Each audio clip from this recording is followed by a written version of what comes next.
Welcome back नाज़रीन। बात कर लेते हैं कुछ इक़्तिसादी राब्ता कमेटी का इजलास हुआ। वफाकी वज़ीर ख़ज़ाना इसहाक़ डार की ज़ेर सदारत इस इजलास में कुछ मामलात ऐसे हैं जिन पर गौर किया गया। उसमें नंबर 1 जो है वो अद्वियात महंगी करने से मुताल्लिक़ बात की गई और दूसरी जानिब हमने देखा कि गंदम की ख़रीदारी से मुताल्लिक़ इस पर भी जो है वो गुफ्तगू की गई है।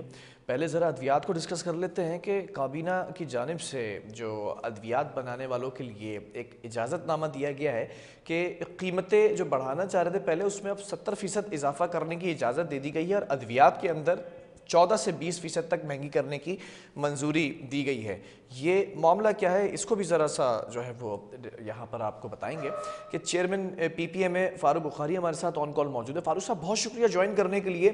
सबसे पहले जानना चाहूँगा कि माजी के अंदर इस इशू को काफ़ी दफ़ा उठाया गया है, ड्रैप का भी जो है वो सहारा लिया गया है, फिर उसके बाद हमने देखा कि इसहाक़ डार साहब खुद बीच में इस मामले को लेकर कूदे और फिर इसके ऊपर डिस्कशन किया गया, फिर उस मामले को भी खटाई का शिकार बना दिया गया। अभी ये कीमतों के अंदर एक मरतबा फिर 70% इजाफा करने की इजाज़त दी गई है। अब अद्वियात 14 से 20% महंगी हो सकती हैं, क्या कहेंगे इस पर? Sir, first of all thank you ji, आपने हमारा मौक़िफ़ बयान करते रहे वक्तन फ़वक्तन, which has allowed us to actually कि गवर्नमेंट को थोड़े हम रियलाइज़ कराएं जो मैटर इंडस्ट्री का था। अच्छा, first of all sir 70% increase price में नहीं हुआ, ये 14% एसेंशियल मेडिसिन पे हुआ है और 20% नॉन एसेंशियल मेडिसिन पे हुआ है। हमें बेसिकली जो पॉलिसी के मुताबिक 70% ऑफ CPI जो 44% हमें अलाउड है, लेकिन गवर्नमेंट ने उस पर कैप लगाया कि वो 14% से नहीं बढ़ सकती एसेंशियल मेडिसिन के लिए और 20% से ज्यादा नहीं बढ़ सकती नॉन एसेंशियल मेडिसिन के लिए। Having said that, first of all तो गवर्नमेंट का शुक्रिया कि उन्हें रियलाइज हुआ कि इंडस्ट्री एक बुरान से गुजर रही थी, उसको बचाया एंड खुशाइन है कि उन्होंने इस पे नजरसानी की है। But yet again this is not enough. हमने जो रिक्वेस्ट अर्जी की थी वो 38.5% की थी, which was married and logical. 67% आपका डॉलर डिवैल्यूएट हुआ है और ऑलमोस्ट 140% फ्यूल, पेट्रोल और बाकी चीजें एशिया भी काफी गुना बढ़ चुकी हैं। हैविंग सेड दैट, अगर हम हमसाए मुल्क की तरफ देखें, उन्होंने CPI एग्जैक्टली जो CPI उनकी बनती है साल भर साल पे, उन्होंने एग्जैक्टली वही प्राइस इंक्रीमेंट अपनी एडवाइस कंपनियों को दी है। बट नॉनदलेस एक खुशाइन मौका है। बट येट अगेन हमारी अगेन गुजारिश है गवर्नमेंट से कि इसको दोबारा नजरसानी करें, इसमें थोड़ी सी हमें और गुंजाइश देने की इजाजत दें। ठीक है, ये जो जान बचाने वाली अद्वियात में जो है वो उसमें इजाफा किया गया है, तो इससे क्या इम्पैक्ट पड़ेगा? सर एसेंशियल आइटम्स का उन्होंने जो इजाफा किया है, इसमें अल्हम्दुलिल्लाह सप्लाई जो मेडिसिन की जो शॉर्टेज काफी अरसे से नजर आ रही थी आपको, और जो ब्लैक मार्केटिंग जिसकी वजह से शिकार हुई थी हमारी मार्केट, वो इंशाल्लाह इंप्रूव होगी। सप्लाई भी मेडिसिन की इंप्रूव होगी और ब्लैक मार्केटिंग जैसी चीज से हम छुटकारा पा सकेंगे। ठीक है। अच्छा, कितनी ऐसी दवाइयाँ हैं फिर जिसके ऊपर कीमतें बढ़ने जा रही हैं फारूक साहब? सर ऑलमोस्ट आप समझें I would say around 45 molecules हैं जिन पे बढ़ रही हैं, जो एसेंशियल आइटम्स हैं, जो मतलब कि बहुत एसेंशियल हैं, जिनको आप लाइफ सेविंग। ये रिटेल प्राइस बढ़ रहे हैं या फिर जो है वो कंपनी से जब ये ट्रेवल करती हैं रिटेलर्स तक, ये उनके प्राइस में इजाफा होगा? बेसिकली MRP बढ़ेगी, जो रिटेल प्राइस होती है मैन्युफैक्चरिंग रिटेलर प्राइस, इसमें से -15% जो है वो होती है प्राइस मैन्युफैक्चरर की, उसमें 15% मजीद माइनस होता है जो डिस्ट्रीब्यूटर का होता है। तो प्रैक्टिकली जो रिटेल में आपको मिलेगी उसमें इजाफा 14 से 20% में आएगा। अच्छा, 3 माह के लिए जो है पॉलिसी बोर्ड है उसने जायज़ा लेकर कीमत में कमी के लिए तजावीज़ भी मुरतब करने की हिदायत दी है। इसमें जो है वो क्या जो है वो पेशरफ्त होगी? इस तरह है जी कि 3 माह के लिए प्राइस इन्होंने इंक्रीज किए हैं फॉर द रीजन बीइंग कि अगर डॉलर फ्लक्चुएशन में कोई फर्क आता है या महंगाई कम होती है या शरह सूद कम होता है या कोई भी ऐसा इंडिकेटर जो हमारी कॉस्ट को कम करता है, तो नेचुरली उसमें नजरसानी करके इसकी कीमतों को वो कम भी कर सकते हैं। ठीक है, अब 14 से 20% ये इजाफे का जो है वो कहा गया है, कब से ये फिर इतलाक होने जा रहा है? सर इसका भी हमें एग्जैक्टली कोई ऑफिशियल नोटिफिकेशन नहीं आया है, बट इसी से हमें डिस्कशन हुआ है अभी। I think it will go through the cabinet, then let's see, hopefully it gets through for the industry ji, ताकि इंडस्ट्री ये अपने बुरान से निकल सके और लार्जर पब्लिक के लिए एक सप्लाई जो मेंटेन रख रहे थे हम गुज़िश्ता सालों से, वो हम दोबारा मेंटेन रख सकें। ठीक है, अगर मैं बात कर लूँ आम दवाओं की भी, कि उसमें महंगाई के 70% के बराबर महंगी करने की इजाज़त दी गई है। अब ये वायरसेस जो इस वक्त हैं एटमॉस्फेयर के अंदर और फिर सोसाइटी के अंदर ट्रैवल भी कर रहे हैं, तो क्या ये उनकी जो मेडिसिन है वो भी फिर महंगी हो जाएंगी? सर 70% मेडिसिन की प्राइस इंक्रीमेंट नहीं हुई, 14% एसेंशियल लाइफ सेविंग ड्रग्स पे भी है और 20% नॉर्मल मेडिसिन पे भी है। यकीनन सर जो वैक्सीन वगैरह हैं, सारी चीजें हैं, वो 14 से 20% में इंक्रीमेंट आएगा।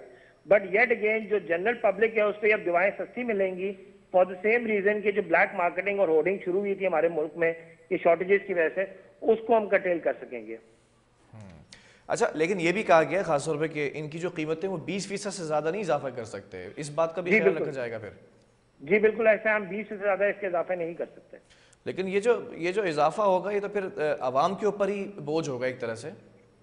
सर इस तरह है कि जैसे मैंने आपको अर्ज किया कि जो ब्लैक मार्केटिंग और होर्डिंग की वजह से सप्लाई रुकी हुई थी, ये कीमतें आप अगर मार्केटिंग में खुद भी अगर जायजा लें, ऑफ कोर्स आप मीडिया ताल्लुक रखते हैं, आपकी ज्यादा इंफॉर्मेशन और रिसोर्सेज हैं, ये प्रैक्टिकली आपको 100 से 150 ज्यादा फीसद महंगी कीमतों में मिल रही थी मार्केटिंग में। लेकिन अब ये जो अगर सप्लाई मेंटेन होगी तो eventually the prices will come down, जो नेचुरल पब्लिक पे कर रही थी बिकॉज ऑफ होर्डिंग। लेकिन ब्लैक मार्केट का मसला तो आप लोगों ने उठा लिया, उसको जो है वो निशानदेही कर दी। अब आवाम के ऊपर तो एक ये मसला हो जाएगा कि कीमतें बढ़ेंगी, लेकिन ब्लैक मार्केट सर को कौन आपकी एड्रेस बिल्कुल बात करेगा? दुरुस्त है। बात सिर्फ इतनी है कि अगर मेडिसिन की कीमतें नहीं बढ़ाते तो मेडिसिन शॉर्ट हो जाएंगी। तो life, there is nothing more important than लेकिन लाइफ। ब्लैक मार्केट को कौन एड्रेस करेगा इस मसले को? सर नेचुरली जब सप्लाई ऑलमोस्ट मेंटेन हो जाएगी तो ब्लैक मार्केटिंग खुद ब खुद एड्रेस हो जाएगी, क्योंकि जब चीजों की शॉर्टेजेस नहीं होंगी, वो आम मकदार में मिल रही होंगी जैसे पहले मिलती थी, तो नेचुरली वो होर्डिंग वाले और जो एक नासूर है हमारी सोसाइटी का, वो हमसे अवर्ट हो जाएगा सर। तो फिर जिन लोगों ने ज़ख़ीरा करके रखी हुई हैं, स्टॉक करके रखी हुई हैं मेडिसिन, उनके साथ फिर क्या होगा? वो क्या करने जा रहे हैं फिर? सर नेचुरली वो कीमतें आप सस्ती कीमतें बेचेंगे, क्योंकि जब सप्लाई मेंटेन होना, उनको अंदाजा हो गया सप्लाई मेंटेन कर लेगी कंपनीज, तो naturally they have to sell on a lower price at the price that they thought they will sell on.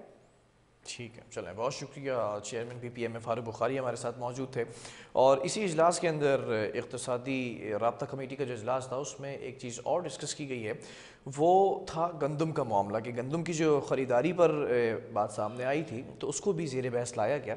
लेकिन मुल्क के अंदर गंदम और आटे की मसनूआत और फ्लोर इंडस्ट्री को दीगर मुश्किलात और मामलात का सामना भी है। इनकी जानिब से जो है वो प्रेस रिलीज़ भी जारी की गई है आज, उसमें भी कुछ चीज़ों को जो है वो मलूज़ खातिर रखा गया है और मुतालबात भी किए गए हैं और चेक पोस्ट के ऊपर जो इनको मुश्किलात और मसाइल दरपेश हैं उनके लिए भी जो है वो ये प्रेस रिलीज़ जारी की गई है कि मसला बेसिकली है क्या। उस इजलास के हवाले से जो है बात कर लेते हैं। Chairman Pakistan flour mills association Chaudhry Aamir Abdullah हमारे साथ ऑन कॉल मौजूद हैं। आमिर साहब, बहुत शुक्रिया ज्वाइन करने के लिए। ज़रा जानना चाहूँगा कि मुल्क में गंदम और आटे की मसनूआत की बात कर लें या फ्लोर इंडस्ट्रीज़ की बात कर लें, मुश्किलात का सामना करना पड़ रहा है गुज़िश्ता कई माह से, वो मुश्किलात मैं चाहूँगा एक दफ़ा फिर हमारे प्रोग्राम के ज़रिए हुकूमत तक पहुँचाई जाएँ। देखें, कोई हमारे मुल्क में कोई शॉर्टेज नहीं है, फसल हमारी मौजूद है, नई फसल है, लेकिन गवर्नमेंट जो है इसमें हर्डल्स पैदा कर रही है फ्लावर मिल्स के लिए।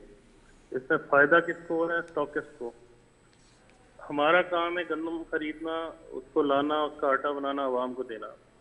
हमारा उससे पहला आ गया कि हम अपने स्टॉक बिल्टअप करें ताकि आने वाले दिनों में अपनी प्रोडक्शन हम जारी रखें। लेकिन गवर्नमेंट खुद खरीद रही है और फ्लावर मिलर्स को खरीदने के लिए पाबंदी लगा रही है, तो लामाला जो स्टॉकिस्ट हैं वो फ़ायदा उठा रहे हैं इसका। इसमें क्या अज़ाइम है हुकूमत के, हमारी समझ से बिल्कुल बाहर है। इसमें ये होगा कि जब मिल के पास गंदम नहीं होगी और स्टॉकिस्ट के पास होगी तो एक महीने बाद वही हमें महंगी करके बेचेंगे और अपनी ज़रूरत के मुताबिक बेचेंगे, रेट बढ़ाएंगे, आटा लामाला महंगा होगा। तो इस पर जो पहला स्टेक है गंदम पे हमारा है जी, इसको रोका जा रहा है। तो आप इससे इसी बात पे हम बधित हैं कि क्या वजूहत है इसकी। लेकिन मिनिस्टर फूड क्या से मिली भगत है गवर्नमेंट के स्टॉकिस्ट के साथ? नहीं, मिनिस्टर फूड से जो मुलाकात हुई तो उनका भी तो यही कहना है कि अंदरूनी सिंध से कराची के लिए गंदम लाने की इजाज़त नहीं है, अभी टारगेट पूरा नहीं हुआ है, वो टारगेट पहले पूरा होगा। ये क्यों कहा है? सर टारगेट पूरा कर लेना, वो टारगेट जब पूरा नहीं हो रहा तो क्यों नहीं हो रहा, वो उनकी नाअहली है ना हुकूमत की। इतना उनका स्टाफ है, इतने मामलात हैं और इतने उनके तजर्बे हैं, तो क्यों स्टॉक पूरा नहीं हो रहा उनका? इसमें कोई वजूहत है ना उनकी। अपने मनपसंद लोगों को स्टॉक करा रहे हैं गंदम, फिर उन्हीं के थ्रू हमें गंदम वो मिलेगी कुछ दिनों के बाद, कुछ महीनों या हफ्तों के बाद, फिर उनसे भी कमाई की जाएगी और हमसे भी कमाई की जाएगी और इसका सारा बोझ आवाम के ऊपर पड़ेगा। तो ये बात अच्छा, आप लोगों से यकीन दहानी कराई गई थी, 50 लाख बोरियों का वादा किया गया था, कितनी बोरियां मिली हैं? सर हमें अभी तक सिर्फ 2.5 से पौने 3 लाख बोरी मिली है और 5,50,000 बोरी के चालान हमने स्टेट बैंक में पे कर दिए हुए हैं। और हमें तकरीबन 12 दिन में 8 लाख बोरी इन्होंने प्रोवाइड कर देनी थी हर सूरत में, ठीक है। जो हमारी बात हुई थी। लेकिन 5,50,000 बोरी के चालान पे की, उसी में से 2.5 लाख बोरी अभी तक मिली है हमें। हमारे वो भी 3 अरब रुपए तकरीबन फंस गए हैं गवर्नमेंट के पास। तो ये जो यकीन दहानी कराई गई थी और कराची के लिए 2 माह के लिए वो काफ़ी थी बोरियां, तो अब ये जो बकिया बोरियां रह गई हैं वो कब तक मिलेंगी? कुछ पूछा आपने फूड डिपार्टमेंट से? मुझे तो इसके बाद कुछ लग ही नहीं रहा कि 5,50,000 बोरी हमारी निकल आए तो अल्लाह का शुक्र होगा जो इन्होंने किया है। आगे इनको शायद पास्को ने शायद इनको मना कर दिया है या क्या हुआ है, कोई बात बता भी नहीं रहे हैं और डिलीवरी भी नहीं मिल रही है गंदम की। कोई क्लियर कट जवाब नहीं दे रहे हैं। अच्छा, एक मसला और है जो आपने जिस मसले की तरफ तवज्जो कराने की कोशिश की है, चेक पोस्ट के ऊपर क्या इश्यूज हैं? सिंध हुकूमत का जो महकमा खुराक है उसकी जानिब से क्या इम्प्लिकेशंस की गई हैं जो आप लोगों के लिए मसाइल पैदा कर रही हैं? सर वही तो सबसे बड़ा इशू है। चेक पोस्ट पे हर तरह का डिपार्टमेंट बैठा हुआ है, वहाँ एक्साइज वाले भी बैठे हुए हैं, पुलिस भी बैठी हुई है, फूड डिपार्टमेंट में बैठा हुआ है। जो गंदम कराची आ रही है उसको रोका जा रहा है और जो मनपसंद लोगों की गंदम कराची जा रही है उससे जो है मामला तय किए जा रहे हैं, उसके बाद वो गंदम कराची आती है। ठीक है, ये मसला पहले भी उठाया गया, बारहा मेरे प्रोग्राम के अंदर भी इस बात की तरफ निशानदेही की गई। तो अब तक ये भी कहा गया आप लोगों की जानिब से कि ये जो है वो भत्ता लिया जाता है, अंडर द टेबल पैसे तलब किए जाते हैं और फिर उसके बाद ये गंदम छोड़ दी जाती है कि आप कराची ले जा सकते हैं। वैसे कहा जा रहा है कि गंदम लाने की इजाज़त नहीं है। तो इस मसले को आगे एड्रेस किया गया अब तक? सर हम तो एड्रेस कर रहे हैं, मीडिया के थ्रू हम जा रहे हैं। सीएम साहब को लेटर लिखा है, प्राइम मिनिस्टर साहब को भी रिक्वेस्ट की है, इंपोर्ट के लिए भी रिक्वेस्ट की है। अगर ये गंदम नहीं दे तो हमें इंपोर्ट करने दी जाए। इंपोर्ट की गंदम जो है वो 9,500 रुपये में आ जाएगी। हम 12,500 की जो गंदम खरीद रहे हैं भत्ता दे के, तो हमें इंपोर्ट करने की इजाजत दी जाए अगर उन्होंने गंदम नहीं देनी है। तो उससे भी कोई हमारी सुनवाई नहीं हो रही है, कोई बात हमारी सुनी नहीं जा रही है अभी तक। ठीक है, लेकिन इस वक्त हालात के किस दहाने पे खड़े हैं आप लोग? फ्लोर मिल्स जो मालकान हैं, फ्लोर मिलें हमारी बिल्कुल अभी खाली हैं। तकरीबन जो गंदम ये 300-400 बोरी रोज दे देते हैं वो हम ग्राइंड कर लेते हैं। हमारी एक मिल की कैपेसिटी 2,000 और 3,000 बोरी डेली की ग्राइंडिंग की है, लेकिन सब मिले बंद पड़ी हैं। हजारों मजदूर हमारे बेरोजगार पड़े हुए हैं, ट्रांसपोर्ट हमारी वैसे ही खड़ी हुई है, उसके खर्चे हमें 1 महीने से पड़ रहे हैं। कब तक हम बर्दाश्त करेंगे, हम कहाँ जाएंगे? ठीक है, बहरहाल बहुत शुक्रिया इस हवाले से अपडेट करने के लिए। फ्लोर मिल्स मालकान के जो एसोसिएशन के जो चेयरमैन हैं चौधरी आमिर अब्दुल्ला, उनकी जानिब से ये भी कहा गया कि हुकूमत चेक पोस्ट के ऊपर से पहले ये जो मसला है उनको फौरी तौर पे हल किया जाए। फिर दूसरी चीज़ों के हवाले से भी कहा कि जो ब्लॉक रूट हैं उनकी भी इजाज़त दी जाए और साथ साथ ये भी कहा गया है कि जो अगला लाएअमल है उसका भी ऐलान करेंगे ये 2 मई को। देखना है कि क्या करने जा रहे हैं। बहरहाल ब्रेक लेंगे और ब्रेक के बाद बात करेंगे मंकी पॉक्स के हवाले से। मंकी पॉक्स का पहला जो मुश्तबा केस है वो कराची से रिपोर्ट हो गया है। मामला क्या है, एक वक्फे के बाद।